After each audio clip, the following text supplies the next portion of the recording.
ายดีทุกท่านซุ่มวิดีโอตอนที่3ภายเมื่อวันจันทร์ที่17สิงหาคม2026บนประตูใส่นครหลวงเวียงจันทร์ทางการอากาศอ่อนอบเอาไปตรงบรรยากาศกันพี่น้องวิดีโอนี่ก็ถ่ายเวลาประมาณ16 โมงเนาะ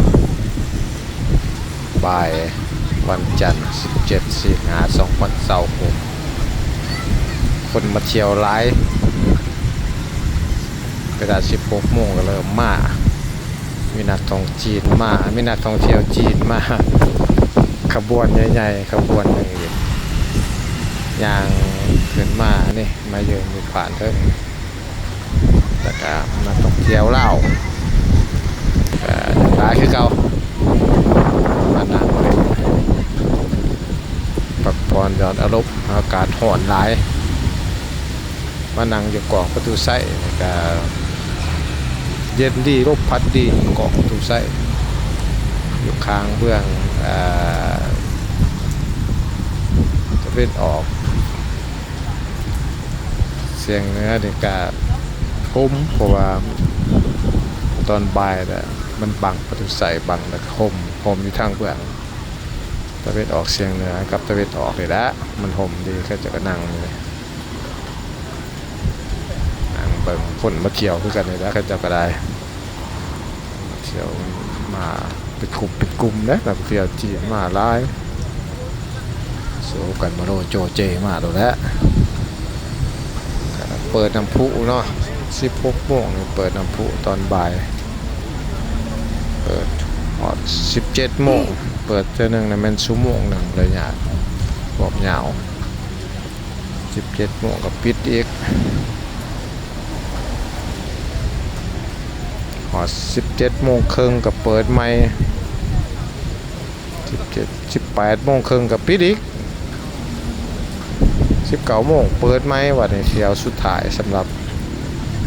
นั่นวันนี้ซะแล้วก็ปิดเลยก็แม่น20 โมง19 โมง3 โมงแล้วก็ปิดเลยบัดนี้เสาร์เปิดใหม่อีกแต่8 โมงเสาร์ก็ได้เที่ยวจีนเนี่ยก็มีไก่นำเที่ยวเนี่ยไก่นำเที่ยวของเราไก่นำเที่ยวภาษาจีนถ่ายรูปให้คนจีนถ่ายรูปให้ลูกทั่ว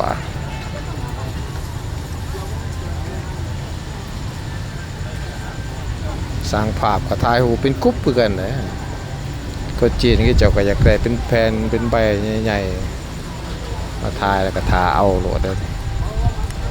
ค่าโคแพงมาได้พอใจได้สำคัญแต่ว่ามันมีขอบใส่ขอบงามให้ใส่แบนงามให้เนาะรูปถ่ายคมมีคนกล่องใหญ่เลยคมแจ้งสัตว์กลัวเอาโทรศัพท์ถ่ายเป็นกล่องใหญ่เนาะแต่ว่าภาพงามมันซะเราอยากได้รูปงามก็ให้สร้างภาพเป็นได้ถ่ายให้ถ่ายเองก็เบิ่งได้แจ้งอยู่แต่ว่าบ่คม